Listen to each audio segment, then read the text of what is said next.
আজকে কি কি ফল দিয়ে জুস বানাচ্ছ? আজকে আছে কমলা লেবু আছে, মৌসুমী লেবু আছে আর বেদানা দিয়ে, তিনটে দিয়ে আজকে জুস বানানো হবে। তো এবার এগুলো মিক্সিতে দিয়ে দিলে সব? হ্যাঁ, এগুলো সব মিক্সিতে দিয়ে দিয়েছি। দিয়ে ছাঁকনি দিয়ে ছানতে হবে নাকি? হ্যাঁ, পরে আগে তো বানিয়ে নি জুসটা। আচ্ছা ঠিক আছে। এবার কি ছাঁকনি দিয়ে ছাঁকছো? হ্যাঁ, ছেঁকে নাও। এবার ছেঁকে নিচ্ছি। দেখো বন্ধুরা, এবার এই জুসটাকে ছাঁকনি দিয়ে ছেঁকে নেওয়া হচ্ছে। একদম পিওর ফলের জুস।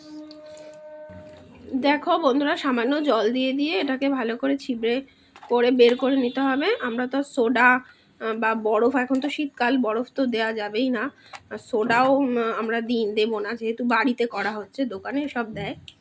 তো এটা কিন্তু সম্পূর্ণ পিওর হেলদি একটা ফ্রুট। সামান্য বিটুন দেওয়া হলো। কি গো, জুসের দোকান দেবে নাকি গো কাজকর্ম ছেড়ে?